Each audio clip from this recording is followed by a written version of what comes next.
दोस्तों, आप सभी के इस कहानी के आखिरी भाग में स्वागत है। चलिए कहानी स्टार्ट करती हूँ। जिन लोगों ने इस कहानी को अभी तक शुरू से नहीं पढ़ा है तो उसका लिंक प्लेलिस्ट में दे दिया है, वो लोग कहानी को शुरू से पढ़ सुन सकते हैं। प्लीज़ आप लोग ज़्यादा से ज़्यादा कहानी को लाइक और चैनल को सब्सक्राइब करें फ्रेंड्स, ऐसी ही कहानियों के लिए। स्टेज के सामने लगी बड़ी सी स्क्रीन पर चल रहा वीडियो अब बंद हो चुका था और सामने थी राशि की सच्चाई, जिसे देख वहाँ मौजूद सभी लोग सौम्य थे।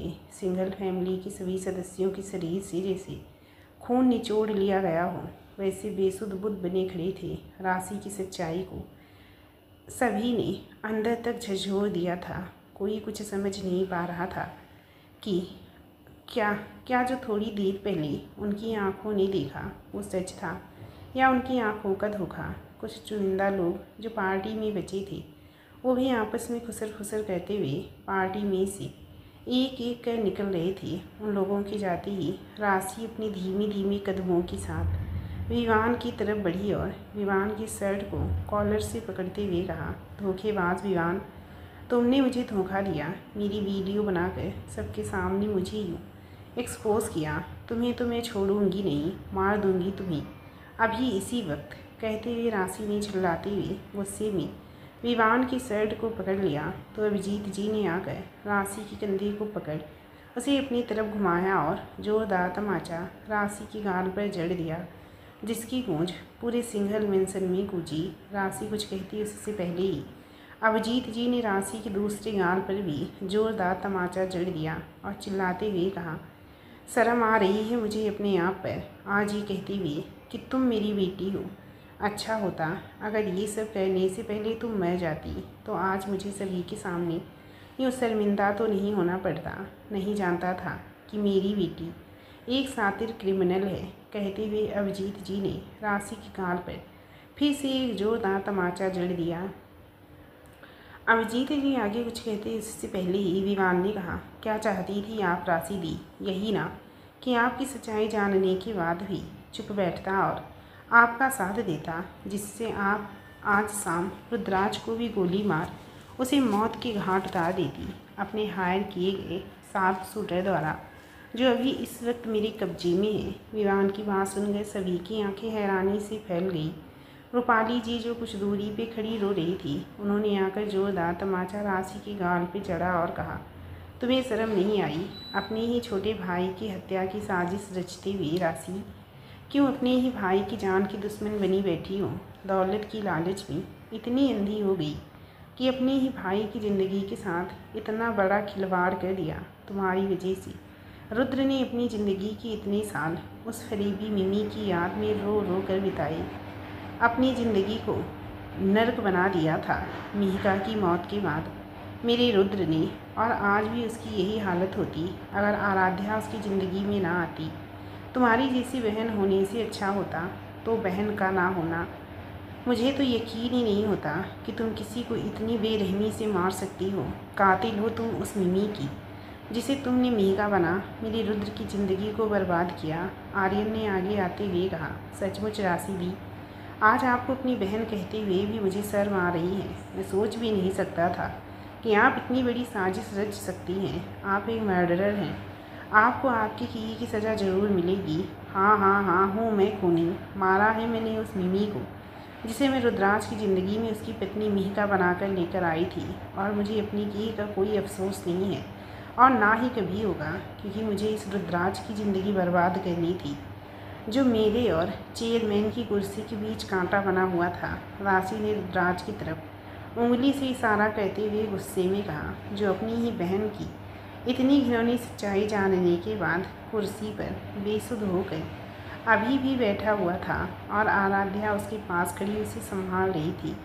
राशि ने रुद्राज की ओर जाते हुए कहा, डैड, आपने हमेशा इस रुद्राज को मुझसे ज़्यादा काबिल समझा। मैंने भी इसे बिजनेस एम्पायर को इतनी ऊंचाई तक पहुंचाने में उतनी ही मेहनत की है जितना कि इस रुद्राज ने, पर आपने हमेशा रुद्राज को ही चेयरमैन की कुर्सी के काबिल समझा और आज आपने ये साबित भी कर दिया।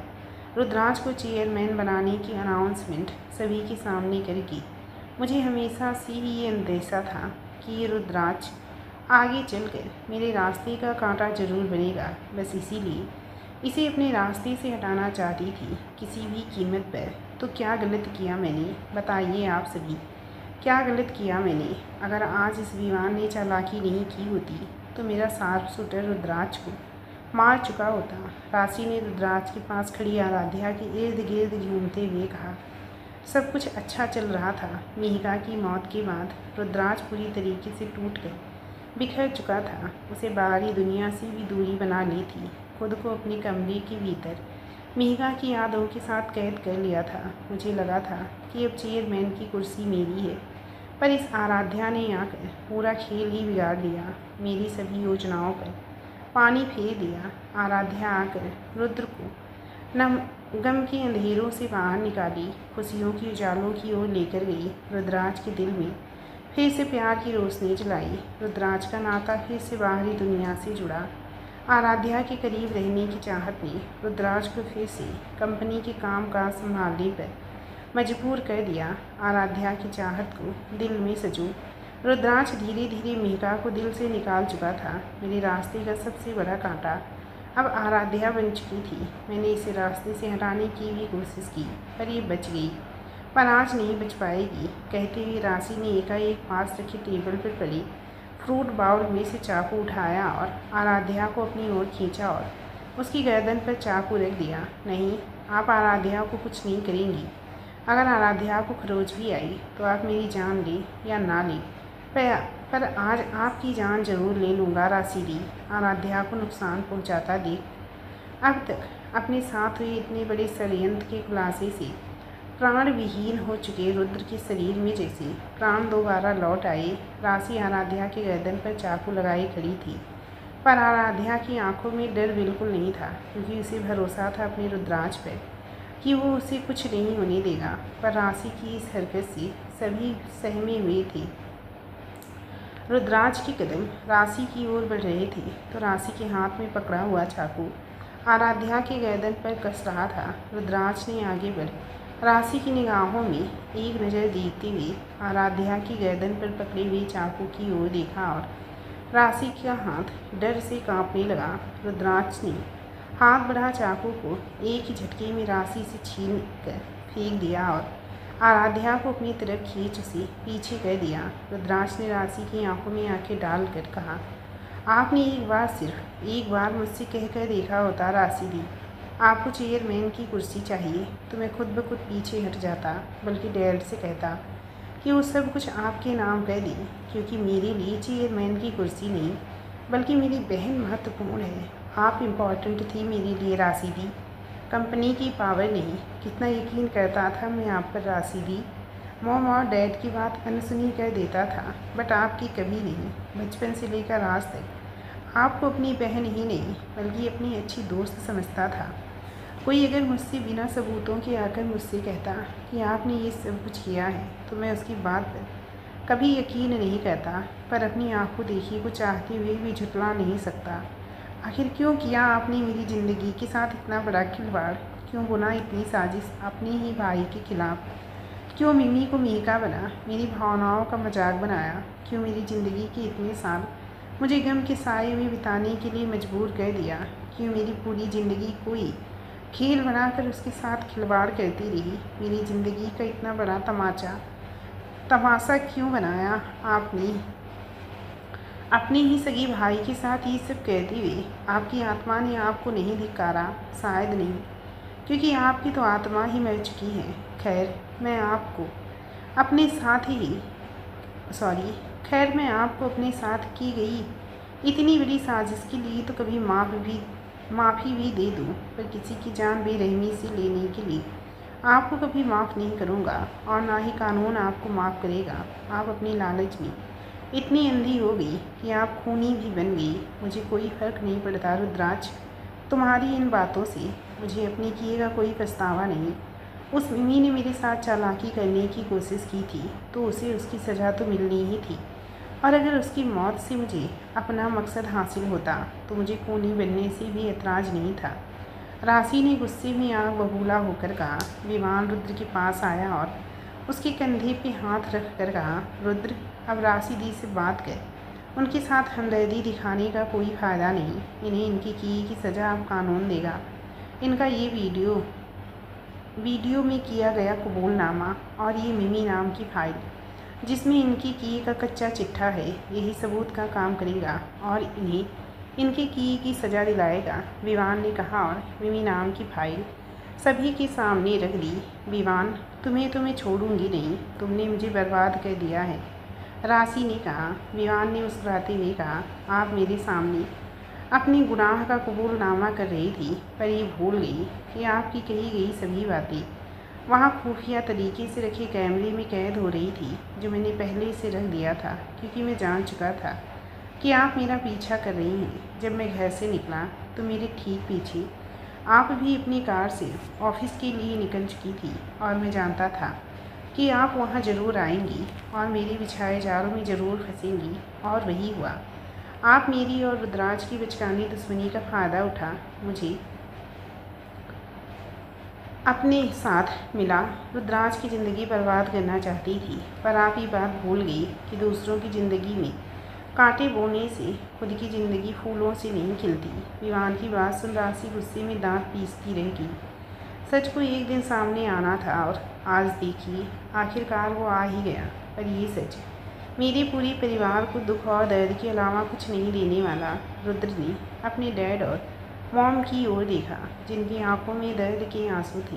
रुद्राज, मैं राशि की माँ ज़रूर हूँ, पर इसके काले करतूतों पर पर्दा नहीं डालने वाली और ना ही कमज़ोर पड़ने वाली हूँ। रूपाली जी ने आंखों में आंसू पोंछते हुए कहा और अभिजीत जी से पुलिस को फ़ोन करने को कहा। अभिजीत जी ने भी कठोर हृदय से पुलिस को कॉल की और सिंगल मेंशन आने के लिए कहा। कुछ देर बाद पुलिस आई और सबूतों के साथ राशि को अपने साथ ले जाने लगी। राशि ने जाते हुए विवान से कहा, मैं वापस लौटूंगी विवान, और तुम्हारी ज़िंदगी बर्बाद कर दूंगी। इंतज़ार करना मेरे वापस आने का विवान। तुमने मेरा सब कुछ मुझसे छीन लिया, मैं भी तुमसे तुम्हारा सब कुछ छीन लूँगी। विवान ने मुस्कुराते हुए कहा, मुझे आपका इंतज़ार रहेगा राशि दी। पुलिस राशि को ले जा चुकी थी और सिंगल मेंशन से अंधेरा छट चुका था, पर जाते जाते जो तकलीफ़ अपनी खौफनाक साजिशों के उजागर होने से अपने परिवार को देकर गई थी, उसकी मायूसी सभी के चेहरे पे नज़र आ रही थी। रूपाली जी और अभिजीत जी रो पड़े थे और आराध्या, रुद्राज और विवान समेत सभी उन्हें संभाल रहे थे। कुछ देर बाद रुद्राज अपने कमरे की बालकनी में खड़ा था। एक एक वो राशि की कही सभी बातें उसके दिमाग में घूम रही थी। उन सभी बातों को याद कर उसका दिल भारी हो चुका था। उसके जीवन का आज सबसे खूबसूरत दिन था। इतनी मुश्किलों बाद आराध्या से उसकी सगाई हुई थी। वो खुश था कि अपने अतीत को पीछे छोड़ वो अब आगे बढ़ गया है, पर उसका गुजरा हुआ अतीत फिर एक बार राशि ने उसके सामने लाकर खड़ा कर दिया था, जो उसकी आंखों में दर्द की रेखा एक बार फिर खींच गया था। रुद्राज इसी दर्द को अपने सीने में ले अतीत की यादों में खोया हुआ था। तभी किसी ने पीछे से आकर उसके कंधे पे अपना हाथ रखा। रुद्राज ने पीछे मुड़कर देखा तो वो कोई और नहीं बल्कि आराध्या थी। रुद्राज तुरंत आराध्या के गले से लग गया और फूट फूट कर रो पड़ा। आराध्या ने भी रुद्राज को अपनी बाहों में समेट लिया और रुद्राज के बालों में हाथ घुमाते हुए उसे शांत करने की कोशिश करते हुए कहा, शांत हो जाइए रुद्र। मैं जानती हूँ राशि दी की बातों ने आपको कितना दुख पहुँचाया है। अपनों द्वारा दिया गया धोखा ज़्यादा दर्द पहुँचाता है, पर अब जो हो गया उसे बदला नहीं जा सकता। तो उसे याद कर खुद को तकलीफ़ मत पहुँचाएं आप रुद्र। जो बातें याद करके दर्द पहुँची उन्हें भूलना ही बेहतर है। आपके गुजरे हुए अतीत को तो मैं बदल नहीं सकती, पर आपके आज और आने वाले कल में गम का साया मैं आप ऊपर पड़ने नहीं दूंगी। आपकी ज़िंदगी में सिर्फ खुशियाँ ही खुशियाँ रहेंगी। आप पर आने वाली हर मुसीबत को मुझसे होकर गुजरना होगा, ये मेरा वादा है आपसे।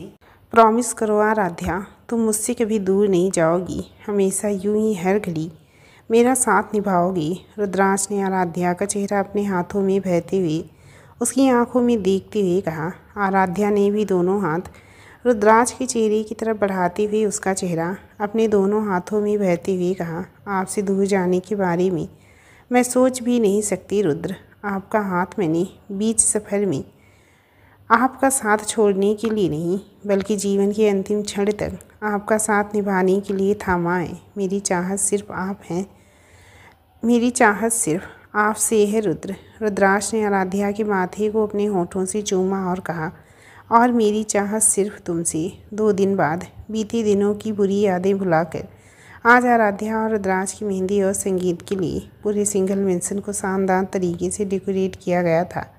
रुद्राक्ष ने खास तौर पर आराध्या की हर एक पसंद का खास ख्याल रखा था।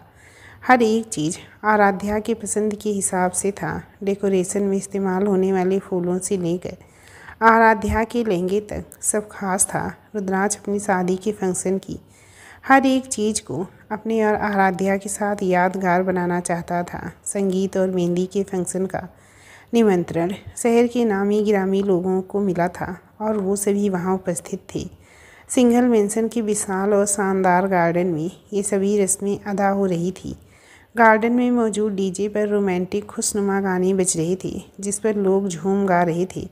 सभी रस्में धूमधाम से मनाई जा रही थी। शहर की टॉप मेहंदी आर्टिस्ट आराध्या के हाथों में मेहंदी लगा रही थी। आराध्या की गोदी हथेली पर मेहंदी का रंग निखर रहा था। मेहंदी आर्टिस्ट ने आराध्या की हथेली पर जब रुद्राक्ष का नाम लिखा तो ग्रीन कलर के डिजाइनर लहंगे में सज धज कर बैठी आराध्या के काजल से सनी खूबसूरत निगाहों में रुद्राक्ष के प्रेम की चमक तेज हो गई। आराध्या ने नज़रें उठाकर इधर उधर नज़रें दौड़ाई तो आर्यन और विवान के बीच कुछ दूरी पे बैठे रुद्राक्ष को अपनी ओर ही प्यार भरी निगाहों से देखता पाकर आराध्या की नज़रें उस पर ही ठहर गई और इशारों ही इशारों में प्यार का दौर शुरू हो गया। आराध्या के आसपास बैठी रूपाली जी और जिग्ना जी उन दोनों की इशारों का पीछा किया तो दोनों एक साथ मुस्कुरा उठी। दोनों ही माँ अपने बच्चों को खुश देखकर मन ही मन प्रसन्न थी और रुद्राक्ष के पास बैठा विवान भी आराध्या और रुद्राक्ष की खुशी देखकर खुश था। आराध्या ने अपने पास बैठी अपनी माँ जिग्ना जी की ओर देखा और कहा, माँ, आप हमेशा कहती थी ना कि मेरे संगीत में आप डांस करेंगी, तो आज वो दिन आ गया है। रेडी हो जाइए अपने जलवे सभी के सामने दिखाने के लिए। अरे नहीं, वो तो मैं यूं ही कह देती थी, मुझसे नहीं होगा डांस वांस। जिग्ना जी ने शर्माते हुए मना किया तो आराध्या ने झूठा गुस्सा आंखों में दिखाया तो पास बैठी रूपाली जी ने कहा, अरे क्यों मना कर रही हैं आप? जिग्ना जी, कर दीजिए ना डांस, आखिर हम सभी को भी तो आपका डांस देखने का मौका मिले। पास बैठी रूपाली जी ने कहा। आराध्या ने रूपाली जी की ओर देखते हुए कहा, मॉम, आपको मेरी माँ का डांस देखने का मौका नहीं मिलेगा क्योंकि आपको भी माँ के साथ ही डांस करना होगा। अरे नहीं नहीं आराध्या, मुझसे बिल्कुल नहीं हो पाएगा, रूपाली जी ने कहा तो आराध्या ने उदास होने की एक्टिंग करते हुए कहा, क्या आप दोनों मुझसे प्यार नहीं करती हैं? और अगर प्यार करती हैं तो मेरी खुशी के लिए डांस करना ही होगा। आराध्या की बात सुन जिग्ना जी और रूपाली जी ने एक दूसरे की ओर असमंजस की स्थिति में देखा और फिर एक साथ मुस्कुराते हुए कहा, हम अपनी आराध्या की खुशी के लिए कुछ भी करेंगे। आराध्या मुस्कुरा दी और कहा, ये हुई ना बात। जिग्ना जी और रूपाली जी स्टेज की ओर बढ़ गई। सॉन्ग प्ले होने लगा। मेहंदी है रचने वाली, हाथों में गहरी लाली, कहे सखियाँ कलियाँ हाथों में खिलने वाली हैं, तेरे मन को जीवन को नई खुशियाँ मिलने वाली हैं। रूपाली जी और जिग्ना जी स्टेज से उतर आराध्या के पास आई और आराध्या के गाल को प्यार से सहलाते हुए डांस करने लगी। मेहंदी रूप संवारे, वो मेहंदी रंग निखारे, हो हरियाली बन्नी के आंचल में उतरेंगे तारे सारे के सारे, गाजे बाजे बाराती, घोड़ा गाड़ी और हाथी, लाएंगे साजन तेरे आंगन, हरियाली बन्नो। रूपाली जी रुद्राक्ष का हाथ थाम उसे आराध्या के पास लेकर आई और आराध्या के पास बिठाते हुए दोनों की बलैयाँ ली। तेरी मेहंदी वो देखेंगे तो अपना दिल रख देंगे, वो पैरों में तेरे चुपके से हरियाली बन्नो। मेहंदी रूप संवारे, वो मेहंदी रंग निखारे, वो हरियाली बन्नो के आंचल में उतरेंगे तारे सारे के सारे। रूपाली जी और जिग्ना जी के खूबसूरत डांस परफॉर्मेंस ने महफिल में रौनक लगा दी थी। अभिजीत जी और परेश जी भी दोनों की परफॉर्मेंस देख खिलखिला उठे थे। विवान आर्यन और आरव के साथ अभिजीत जी और परेश जी को भी अपने साथ झूमने पे मजबूर कर दिया। सभी ग्रुप में एक साथ गानों पे झूम उठे थे और रुद्राक्ष और आराध्या के संगीत की शाम यादगार हो गई थी। सभी के बीच घेरे में खड़ा रुद्राक्ष आराध्या के हाथ में लगी खूबसूरत मेहंदी को निहार रहा था, जिसका रंग रुद्राक्ष के प्यार से गहरा खिलने वाला था। सभी रस्मों और रीति रिवाजों के बाद आज फाइनली रुद्राक्ष और आराध्या की शादी का दिन आ चुका था, जिसका इंतज़ार उन दोनों को बेसब्री से था। सिंगल मेंशन में सभी मेहमानों और घरवालों की मौजूदगी में शादी का मंडप सज चुका था।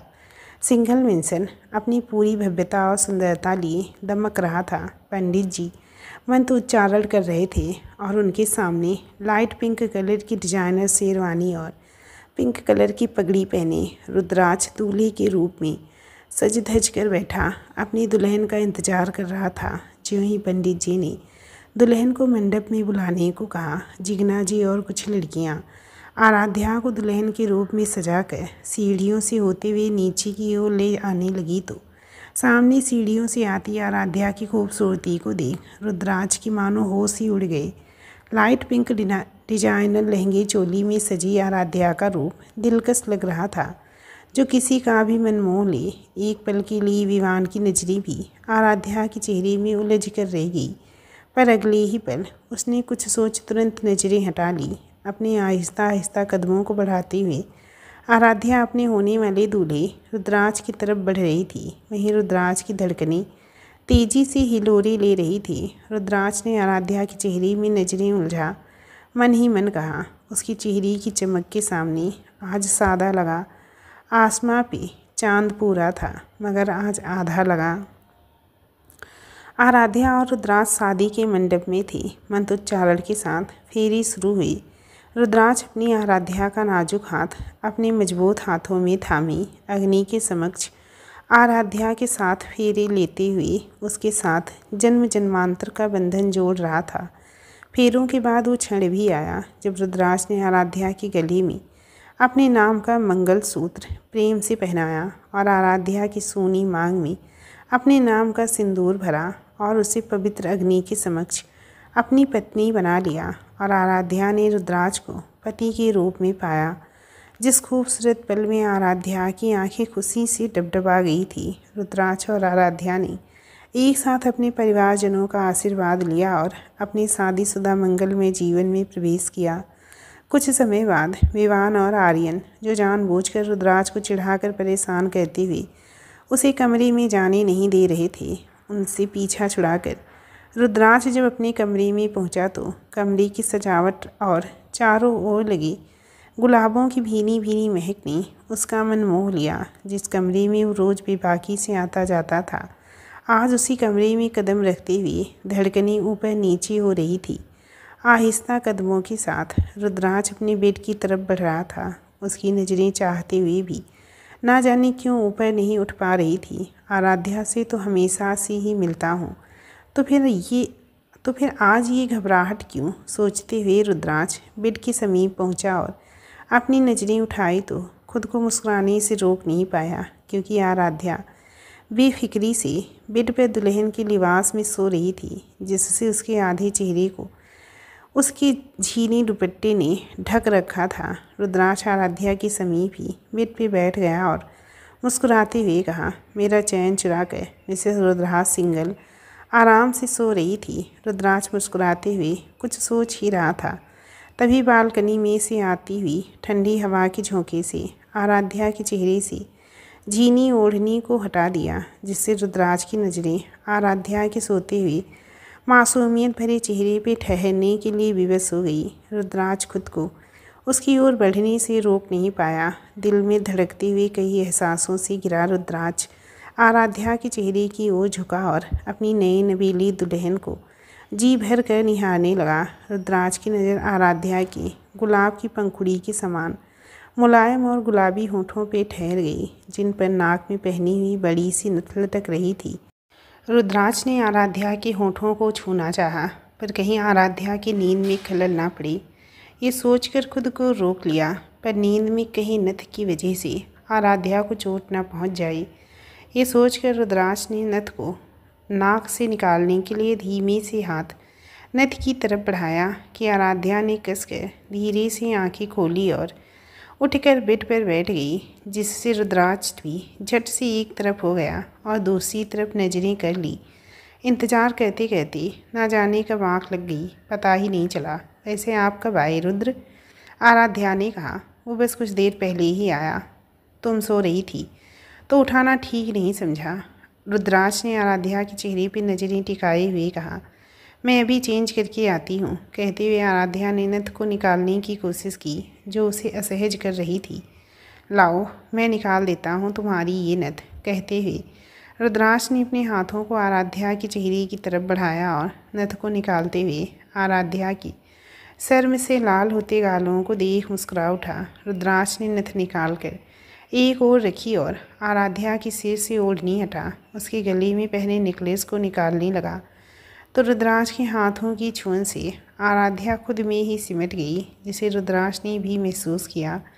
रुद्राक्ष ने एक एक कर सभी ज्वेलरी निकाल कर एक और रख दी और फिर धीरे धीरे से अपनी सर्द भरी आवाज़ में आराध्या के कान में कहा, तुम कहो तो ड्रेस चेंज करने में भी हेल्प कर दूँ। आराध्या ने सुना तो नजरें नीचे कर हौले से मुस्कुराई और बेड से उठकर बाथरूम की तरफ चली गई तो रुद्राक्ष भी उसे जाता देख मुस्कुरा उठा।